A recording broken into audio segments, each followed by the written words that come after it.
welcome to this workshop. I'm a palaeoartist and I work with scientists to reconstruct dinosaurs and ancient environments. And I'm going to give you a workshop about how you can draw your own dinosaur and then put that dinosaur into an environment. So we'll do a bit of dinosaur anatomy drawing, and then we'll do a kind of a landscape painting or a landscape piece of artwork drawing. So I thought I would just show you, this is a book that I've produced all about the dinosaurs of the British Isles, well, the prehistoric animals of the British Isles. So all of my artworks are in here, and I've produced work for other scientists and books. So I hope you can see we have a big diorama of dinosaurs from the Isle of Wight and the Weald here. And here is Giganotosaurus and the Argentinosaurus from South America that was from a magazine that I worked on a few years ago.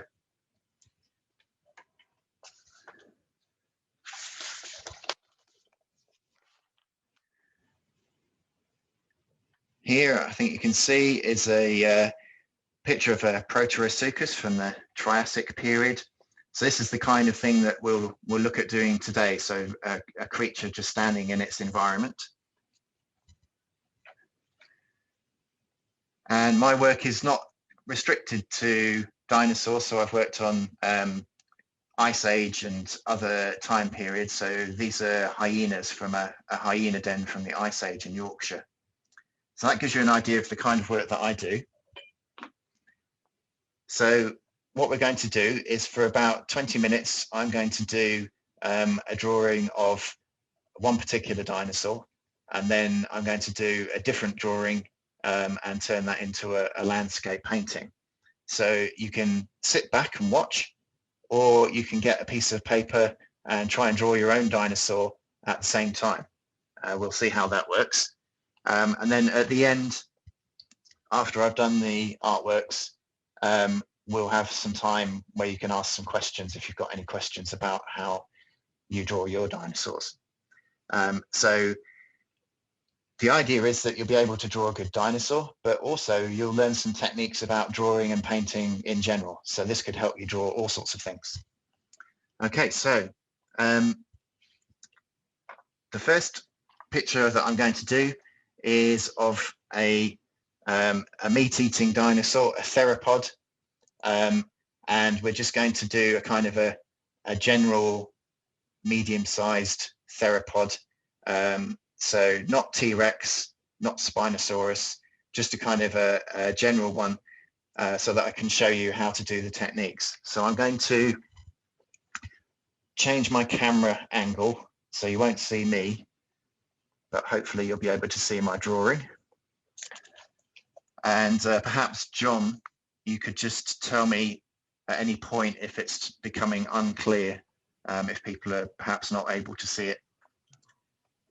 Okay, so when you start to draw anything, the mistake to make is to try and draw your favorite bit or some detail first without really planning out the whole of the painting or the whole of the drawing.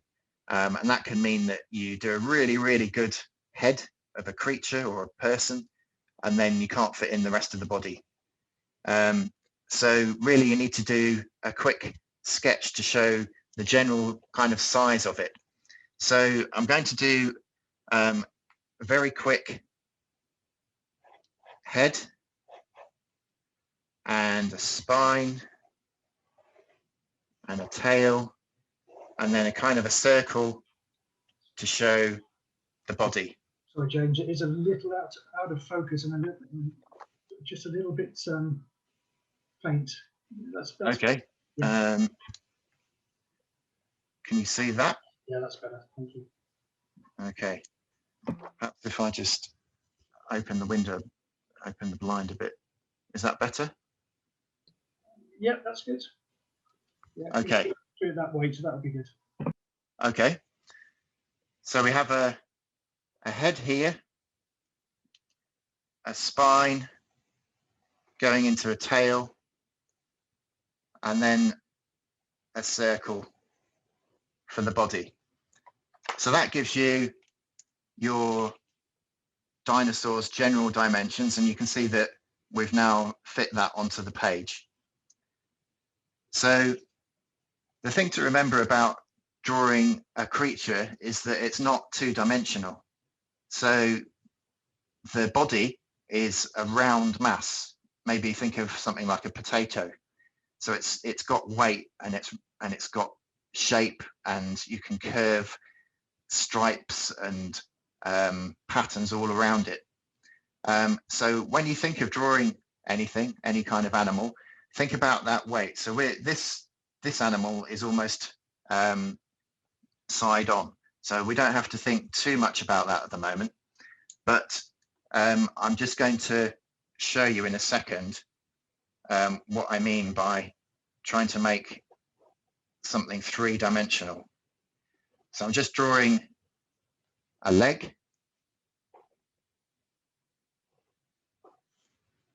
and another leg.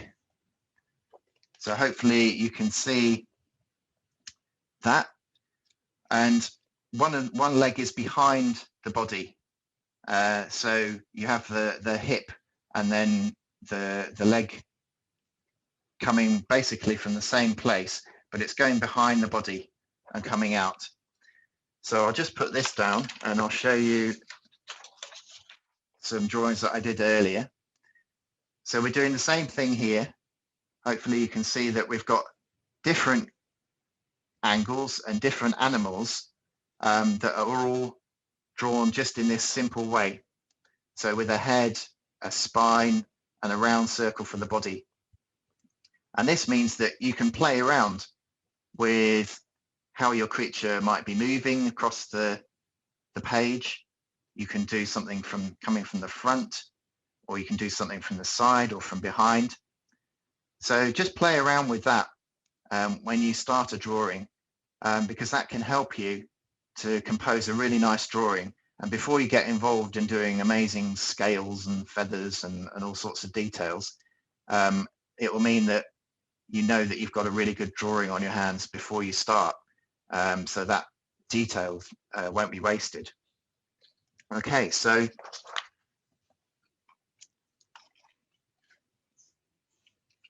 we're back to the main drawing now.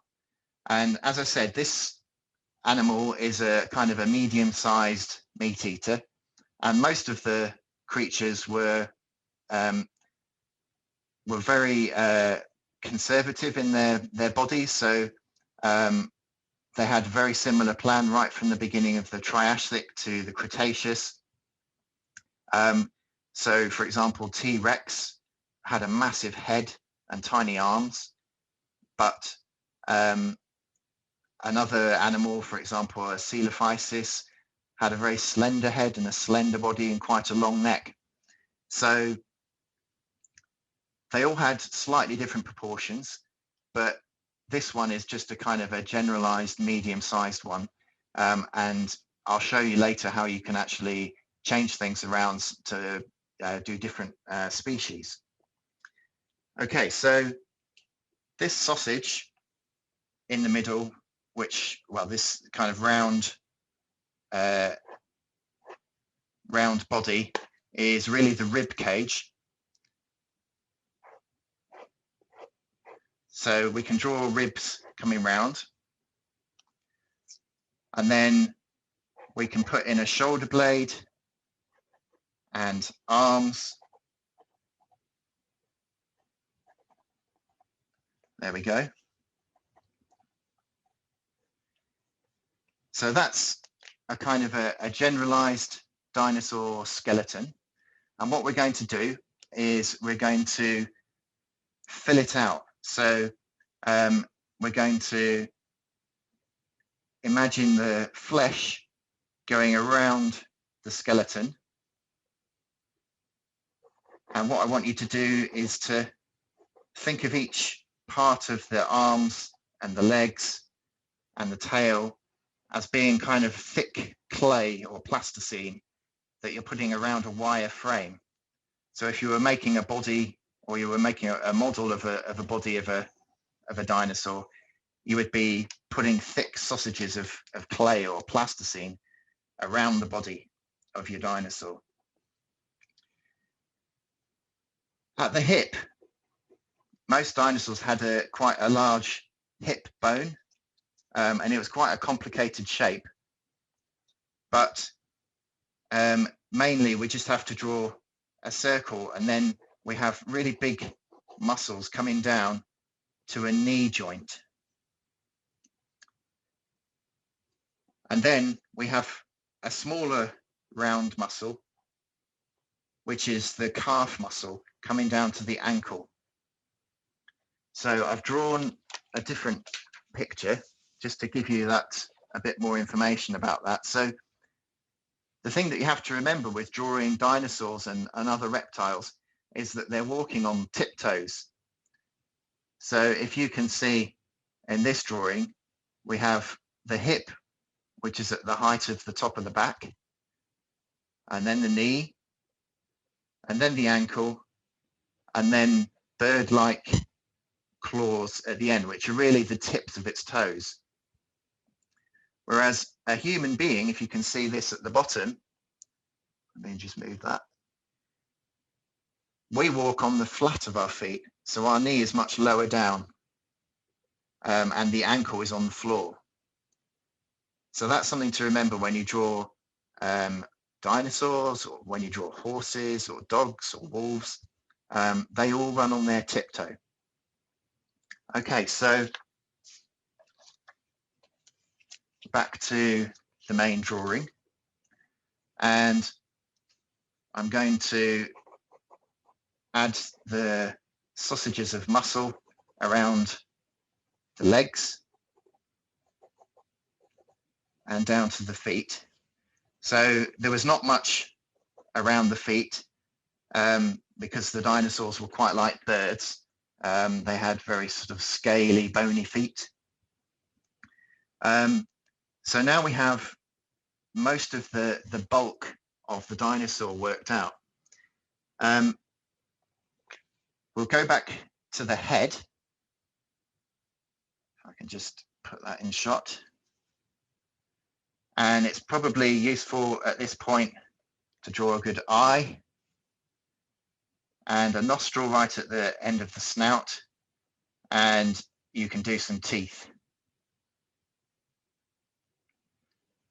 And that's quite important to do that because that gives you kind of the scale for the head, and you can start to imagine how the whole picture will look. So try not to get carried away with doing all sorts of detail on the head just now, because we'll come back to that. But that eye and the back of the skull gives you the idea of what it will look like and how scary it will be when it's alive. Okay, so now we can start to shade the body. So remember that I talked about the fact that the body is 3D. So that means that we don't want to just do shading. If we're doing shading that's just straight, think about trying to curve it around the body. So think about how those ribs were curved, and then bring that underneath the body. And again, around the tail. The tail is roundish in cross section. So your shading can go around the tail, make it look like it's a three-dimensional shape. And the same with the neck. Okay, so then we've got an idea of the shading and where things go. What I'm going to do now is get a color pencil and start to do the detail. So the detail is up to you. Recent dinosaur finds have discovered that lots of dinosaurs had feathers. Some of them had strange sorts of crests and quills and all these kinds of things. So it would be a mistake to just draw your dinosaur completely scaly. And it might also be a mistake to draw it completely feathered or covered in feathers like a bird. They might have had scales in one part of the body or feathers in another. So I'm going to start to outline the detail, and I'm going to give him a fuzz of feathers across the back of the neck, almost like a mane. And I'm going to give a good outline and some shading. So I'm just smudging with my thumb and finger, just smudging that pencil work, just to give you a feeling of shading. And I'm going to give some detail to the teeth. I'm going to give them a bit of a tongue.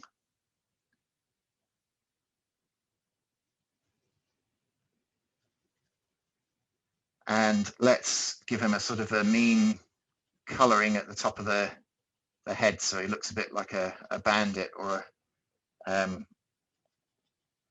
some kind of mammal-like predator.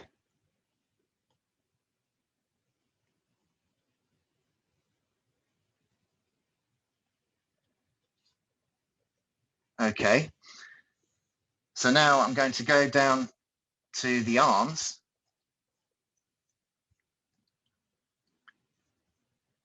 And here we're going to, hang on, let's move this down a bit. So here I'm going to make them a little bit feathery. So the back of the arm is a bit feathery and furry.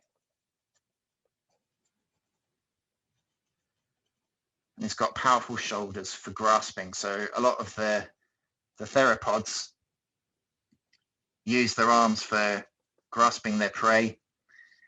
But something that we need to remember is that their arms are the same as a bird's wing. And so they folded up in a different way to how you might suppose. So in a lot of films like Jurassic Park and things, the arms are shown like a bunny.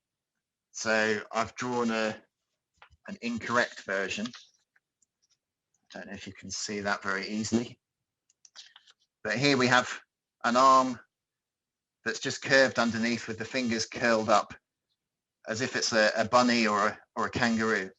But in fact, their arms are actually facing, their palm of their hand is actually facing each other. So if you saw it from the front, you would see that its hand was side on to you. Let me show. So what we don't want is for the arms to look like that. They were more like this, with the palms facing each other. And that's actually more difficult to draw. So sometimes it's quite difficult to get that right, depending on the angle. So we're just going to draw some claws, a big claw at the front, and then a longer finger. And we'll have some pads of flesh around the claws, because their talons would have been a bit like a bird of prey's talons. We'll move down to the body that we've already kind of outlined, and perhaps do some shadow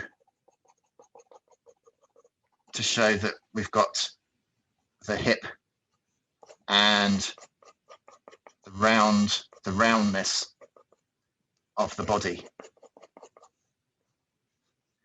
So then we have the leg. So make sure that when you do the leg, the thigh is really meaty and muscly. That's where most of the power was. Then we have this big bulgy calf muscle, which might have some fur on it. Then we go down to the lower leg, where there's not much flesh. It's all quite bony and scaly. So if you look at the leg of a chicken or a duck, you'll see that it's got scales and claws and pads of the feet. So try and make it look a little bit like a bird of prey or an ostrich, and that will give you a good idea of the kind of way to approach that leg. And remember, the leg that's behind we can do in shadow from the body, and then we just do the detail again of the claws. And some of the predators had a dew claw just at the bottom of the lower leg that never touched the ground. So we'll put that in. And then we can move on to the tail, which we've already kind of shaded.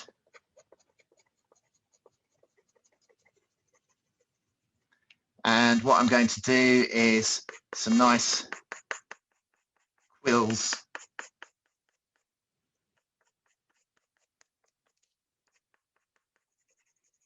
So that the back of the tail is quite scraggy and feathery. But underneath, I'm going to do some scales. So around the back of its leg and underneath. So quite lizardy there, but furry on top. And it's up to you how you approach that. So dinosaurs have been found with various different kinds of body covering, and some of them have had quite unusual quills and bits of furry feathers, but also at the same time some scales underneath. So this is pretty much finished. Let's do a little bit of shading.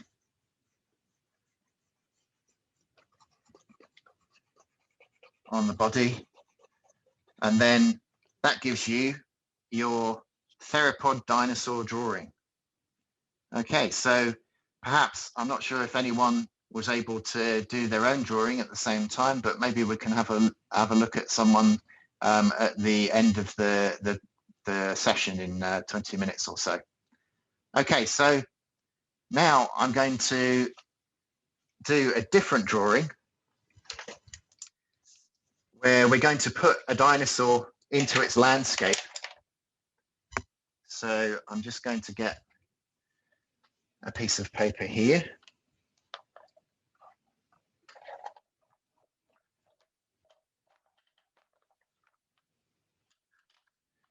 I'm going to try and move my camera so that that's easier to see.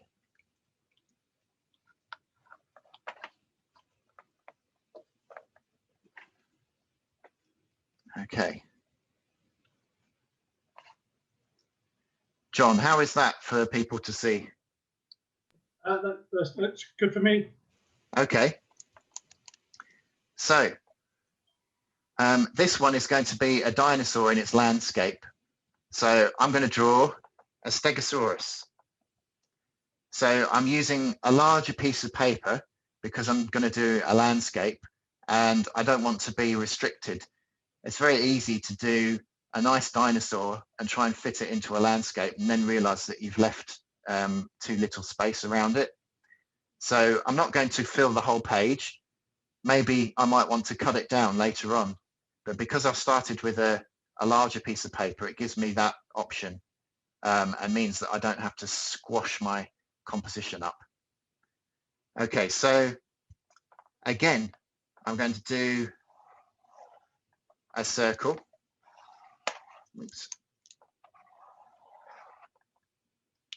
Just for the body. And this dinosaur is going to be coming more towards us. So that's maybe a more difficult angle to draw. So imagine that the spine of the dinosaur, comes over the middle, and then is hidden by the bulk of the body. And then we have a tail coming out the back. And we have a small head. So Stegosaurus's head was ridiculously small for the size of its body. So then, because we're drawing it coming towards you, the front legs are both visible. And then the back legs are almost hidden by that big fat body.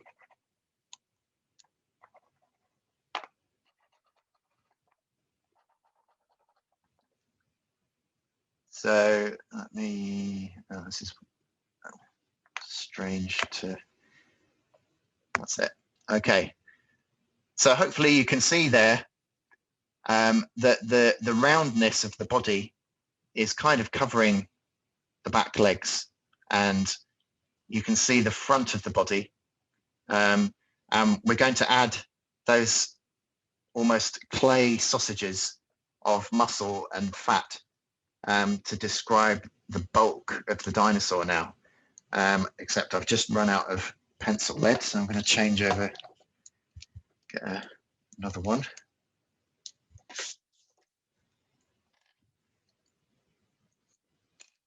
So I'm using a mechanical pencil, which you just get a lead for. And that's actually quite, I like to use that because it keeps a nice point on it, and you don't have to keep sharpening your pencil every 2 minutes.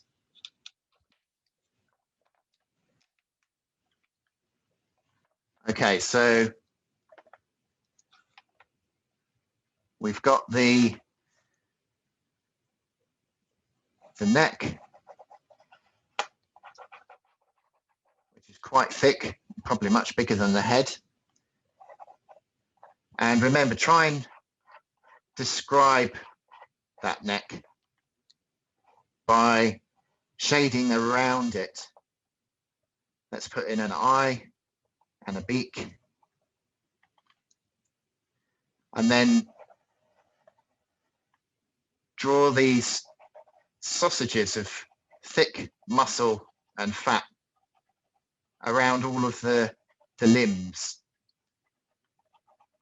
So Stegosaurus was a plant eater, and it was as big as an elephant. So we want to show big, thick, heavy legs and a huge fat body. So describe the ribs and the weight of that big fat body and big, thick back legs that are like pillars.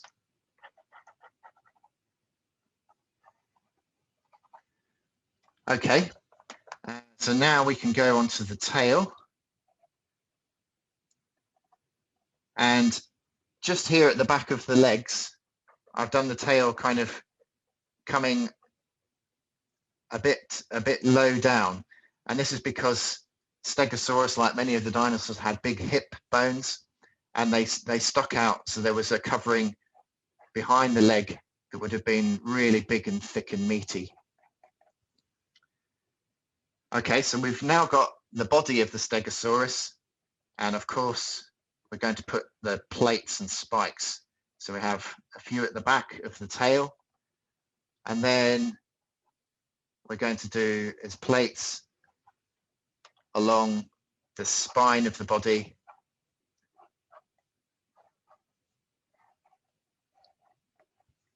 Okay, so imagine Stegosaurus's plates are like the shape of your hand. So if they're coming towards you, you'll see them end on, so they'll look very thin. So on one side, the plates stick out one way, and then the other side, they stick out the other. So think about what that means for how you draw 2 rows of plates sticking up. So one lot will stick behind the other lot. So they'll be obscured behind there. So there you have your Stegosaurus.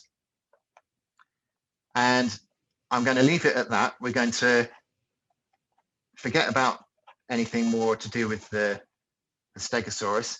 Now we're going to do the landscape. So I'm just going to quickly put the Stegosaurus on some flat ground.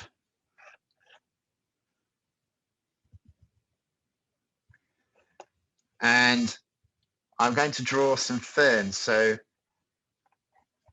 ferns are great because they look really nice and they're very easy to do. So just draw some lines that are almost like a little explosion.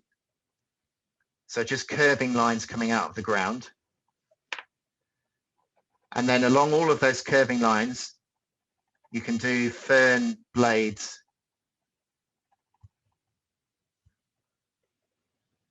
Hopefully you can see that reasonably well.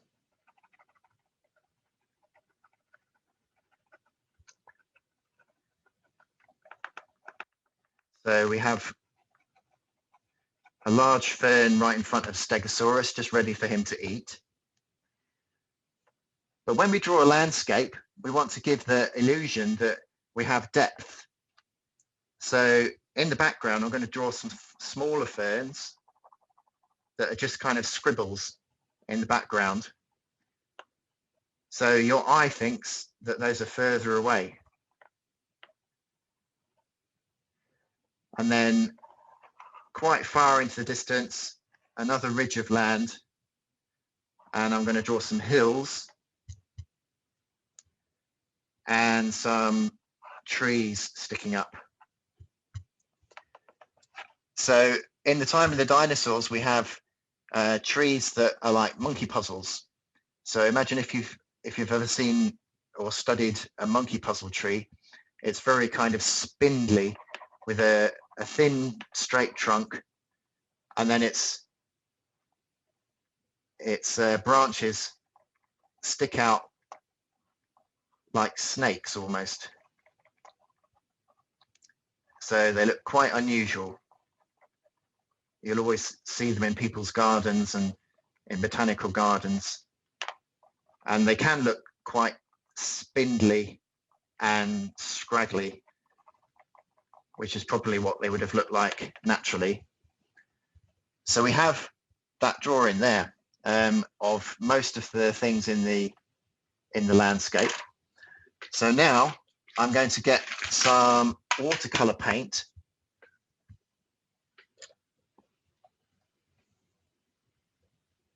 And I'm just going to do some very quick color. So watercolor paint, you have to work from light to dark. So you start with very light color, and then if you feel like it, you can add some more dark, but don't start too dark, otherwise you can't go the other way. So I'm going to drop some blue onto the sky, and I'm just going to do a few washy bits behind the Stegosaurus.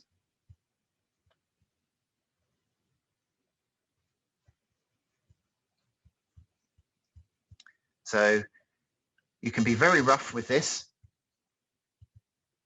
And when you use watercolor, you never know exactly what it's going to do. So it might blur and bleed into the picture, and you might get some effects like almost like an ink blot spreading out. And sometimes it works, sometimes it doesn't. And sometimes your paper crinkles up.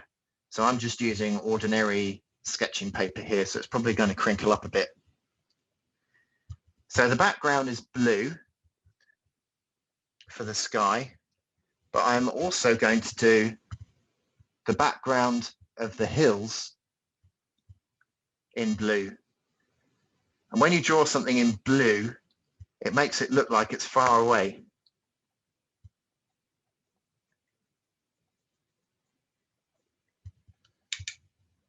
So we have a bit of blue shadow on the hills.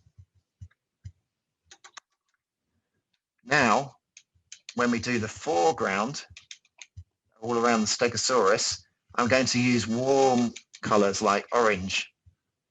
So imagine it's desert ground.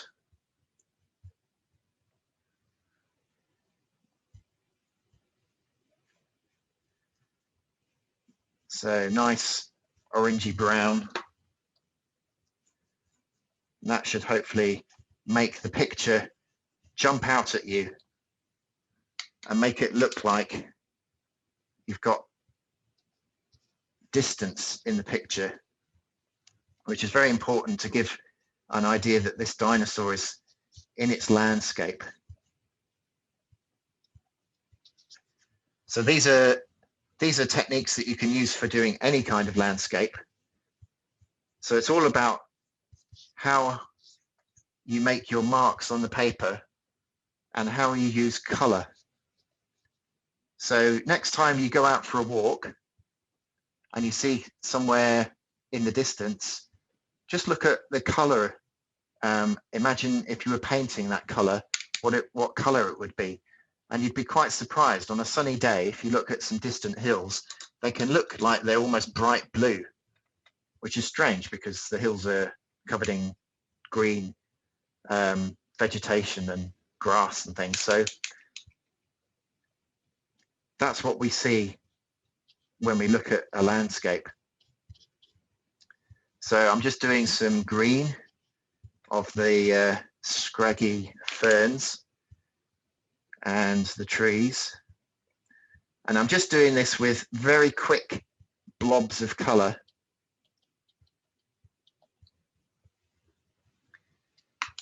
We don't need to do any detail because what we're going to do is we're going to go over it with the colored pencil to bring out all the details. So I'm actually going to draw the details on top of the color. So I'm going to make my Stegosaurus a dark greeny color. So again, when you color, imagine where the light would hit on a big, heavy, fat animal. You would have shadow underneath its body. So the legs that are on the other side of the body would be in shadow.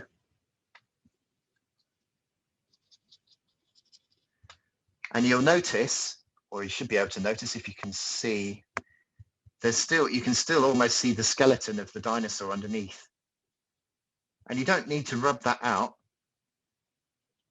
because when we do the final drawings, it's probably going to cover it up. So I would always advise not to rub things out because you need to keep all the details in there that give you a feel for the structure of the body, even while you're doing all the final detail. So I want to do Steggy plates so that they're red and nice and colourful. And again, I'm just drawing quick blobs.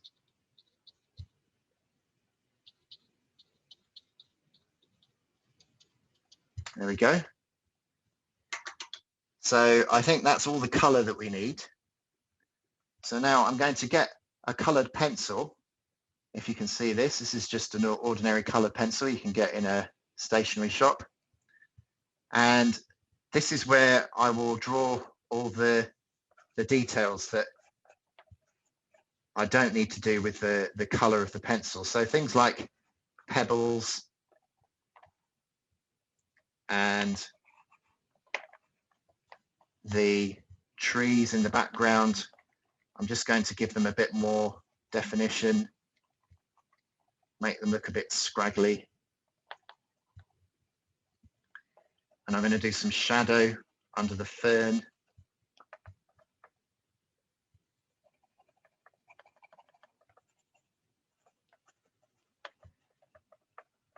And don't worry if you feel like you've gone over a wet bit with your pencil and it hasn't made the right kind of mark. It's fine, you can just go over it later. So, as I said, the further away things get, you want to show that they're receding into the distance.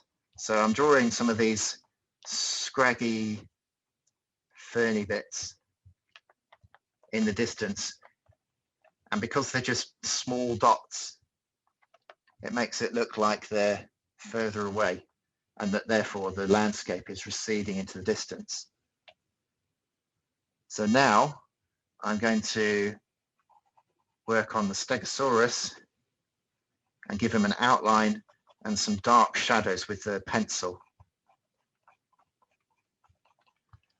And remember, when you're doing this, just keep describing that round shape of the body.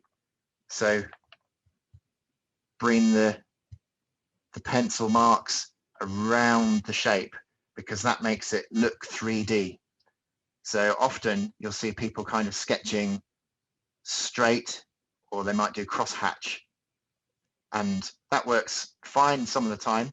But when you're trying to describe a body, particularly if you're trying to describe something coming around a creature that's coming towards you, the shading is really important for showing the bulk of the body.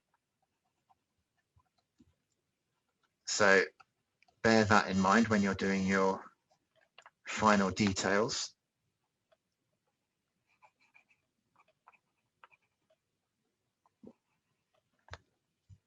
So I've just done a little eye, looks a bit annoyed, I think.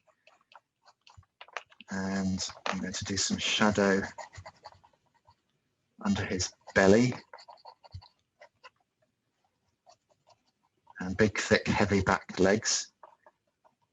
And again, trying to describe them by curving around the body. And then we have the tail and the tail spikes.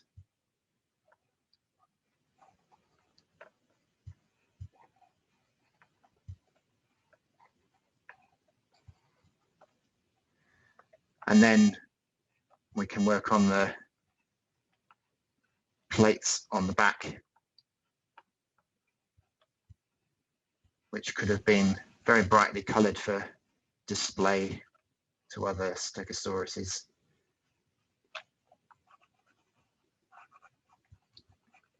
So I'm doing them quite pointed.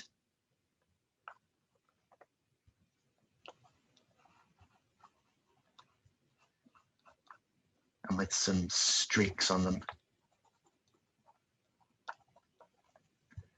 And actually, I think there should be shadow from them. So we might do some shadow. And again, the shadow should come around the body. So again, it's something else that you can use to show that the body is three-dimensional.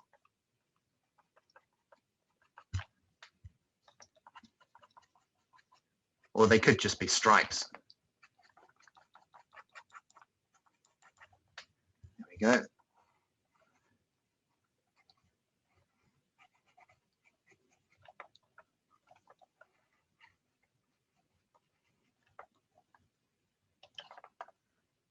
Okay, so I think there we have our Stegosaurus in its landscape. So perhaps you can try some of your own pictures with your own favorite dinosaur or favorite prehistoric creature and try and set it in its landscape. Actually, I think we ought to do a shadow underneath the Stegosaurus just to finish that off. So do a nice dark shadow. And again, that makes it look like it's actually standing in its landscape. Okay, so that's that picture completed. And that's the end of this tutorial. So perhaps, John, if you'd like to ask people if they have any questions, or if there's been anyone saying anything in the chat that they'd like to find out. Yeah, James, that's probably the most fun I've had on a Sunday morning in many years. I've absolutely thoroughly enjoyed that. And having not drawn since I was a kid, my attempts are actually not too bad. So Absolutely wonderful. Thank you. I'm sure everyone else enjoyed that thoroughly. If you do have any questions, you can either type it into the chat box, or if you want to do the raise your hand thing, I can then sort of unmute you if you've got a bit of a longer question. Yeah, so I'm going to share my video and then see if I can show you mine. I don't know if you can see that. So that's, oh wow, that's that looks fantastic. Haven't drawn since I was probably about 6 or 7. That's my attempt at the. Wow. I drawn age 53 and a quarter. That's brilliant. Yeah, I mean, that's absolutely inspired me to do some more now. So thank you very much. So if you do have any questions, as I say, raise your hand in the with using Zoom, or pop your question in the chat box, please. I'll start with a question. So if you're just starting out on drawing and doing sort of watercolors, what's the base kit to go for? Do you have a recommendation for the sort of kit you need to start off with? Yeah, so you can easily get some decent drawing paper from a stationer's, or just order something from an online store. But I think just for sketching and feeling like you need some freedom, I would just use some cheap printer paper or something like that, because then you're not kind of feeling really precious about the paper and about using something really high quality. That's what I do when I do a sketch, and then if I'm pleased with something, then I might trace it onto a nice piece of board or something to do a final painting. But it's important to give yourself the freedom and not worry about it. So just some printer paper, any old pencil will do. Obviously, I like that mechanical pencil because you don't have to sharpen it, but it doesn't matter. It's your personal preference. And the watercolor paints that I use are just a kid's paint set that I got from something like WH Smith's. Yeah, you can definitely start out with that, and that gives you a really nice set to crack on with. And if you want to sort of practice on, would you say it's a good idea to practice on other living animals if you want to get a basis of how dinosaurs should look? That's right. Yeah. So I believe it's really important to study the natural world around you. So even things as simple as drawing a house plant, or a dog or a cat or a pet, it's really important to draw from life, and you learn so much and improve your drawing skills by drawing from life so much that you can then add that to your skill set for drawing prehistoric creatures. And like I said, think about birds when you draw dinosaurs. So look at the legs of a chicken, or the legs of a duck, if you're out in the park, or going to a zoo or a farm or something, and just see how their features are kind of quite scaly and dinosaurian. Obviously, birds are dinosaurs, so they have all sorts of different feathers and things that the dinosaurs might have had. So yeah, there's nothing more important than going out there and drawing from life, and drawing landscapes from life. I think Oliver is desperate to show his picture. Oh, okay. Oh, wow. That's brilliant. Wow. Amazing work. That was from me, Riley. Oh, it was Riley. Okay. Wow, that's amazing work. Well, hopefully you'll be inspired to go away and do some more. I'd like to see a big T-Rex, and maybe a Brontosaurus. Maybe you could go and draw one of those. Anyone else would like to show their work? I know we've got a download in the chat section there, James. So I don't know if you can see that. Oh, okay. Let's have a look. You have to download it. It's okay. Amber and Clara. Let's see if we can.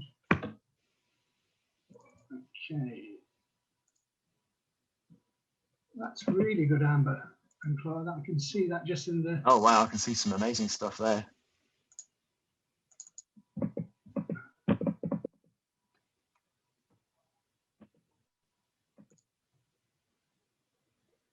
That's wonderful. Okay, does anyone have any other questions at all for James before we move on?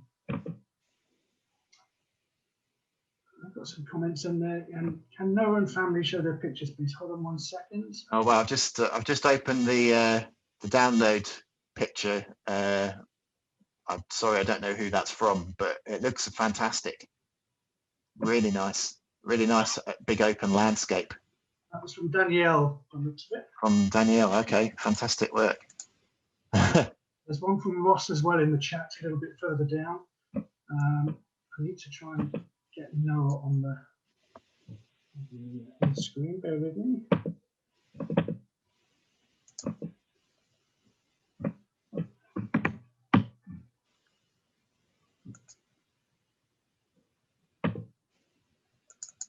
Okay, Noah, I've sent you a little message to say unmute yourself, and if you unmute yourself, you should be able to come onto the screen.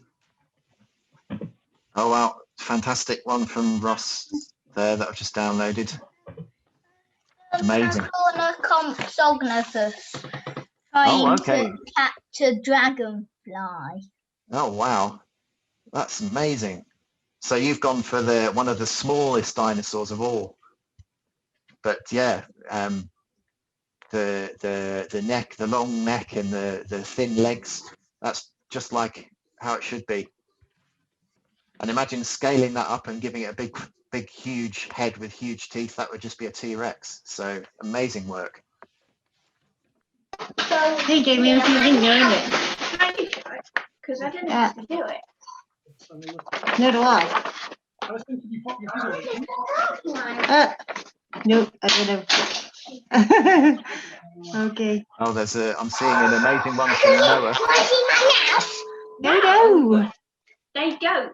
They want to see dinosaur pictures, not silly little toys. There, want to see my rat? Yeah. You'll You get want sent to to see my dinosaur? Go, go. Well, we've got some amazing future palaeoartists coming up there. That's fantastic. Oh. Sorry, James. I've just muted you, James. Sorry. Yeah, I didn't expect that there would be so many really good pictures coming out of that. I thought it would be quite difficult for people to keep up, but amazing work. Yeah.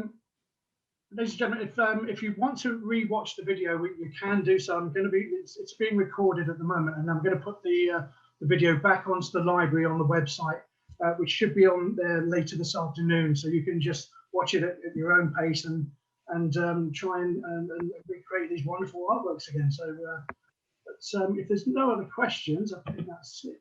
What I'll do is I'll also send the pictures to you, James, so you can keep them for yourself as well. But Thank you.